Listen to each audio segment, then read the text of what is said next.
எப்படி இருக்கீங்க? நல்லா இருக்கீங்களா? உலகத்திலேயே ரொம்ப டேஸ்ட்டான டீ தூள் அப்படின்னு வந்து பார்த்தீங்க அப்படின்னா, அது அஸ்ஸாமில கிடைக்கிற டீ தூள் தாங்க. இந்த டீ தூள நம்ம எடுத்து தான் நம்மளுடைய ஓன் பிராண்டில நம்ம சேல் பண்ணிகிட்ருக்கோங்க.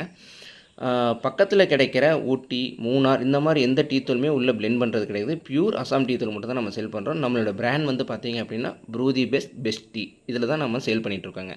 நம்மக்கிட்ட கிடைக்கிற அவைலபிள் பேக்கெட்ஸ் வந்து பார்த்தீங்க அப்படின்னா 100 கிராம் பேக்கெட்டுங்க. அதே மாதிரி 100 கிராம் ஜார். இது ரெண்டுமே நம்மக்கிட்ட அவைலபிள் இருக்குது. அடுத்த பேக் சைஸ் வந்து பார்த்தீங்க அப்படின்னா 1/4 கிலோ ஜாருங்க, 1/4 கிலோ பேக்கெட்டு. இதுவுமே நம்மக்கிட்ட அவைலபிள். அடுத்து 1/2 கிலோ பேக்கெட்டுங்க, 1/2 கிலோ ஜாரு. இதுவுமே நம்மக்கிட்ட அவைலபிள் இருக்குங்க. ஃபஸ்ட்டு நீங்கள் நம்மள்ட்ட சாம்பிள்ஸ் வாங்கி குடிச்சு பார்க்கணும் அப்படின்னு சொல்லி நினச்சிங்க அப்படின்னா, நம்மள்ட்ட சாம்பிள்ஸ் பேக்கெட்டுமே அவைலபிள் இருக்குது. நம்மக்கிட்ட இருக்கிற வெரைட்டிஸ் வந்து பார்த்திங்கன்னா ஸ்ட்ராங், ஸ்பெஷல், ராயல். இது கூட நம்ம ஏலக்காயும் பிளெண்ட் பண்ணி கொடுத்துட்ருக்காங்க. உங்களுக்கு ஃபர்தர் டீட்டெயில்ஸ் வேணும் அப்படின்னா டிஎம் பண்ணுங்கள், இல்லை கீழே மெசேஜ் பண்ணுங்கள், நான் ரிப்ளை பண்ணுறேன். Brew the best best tea.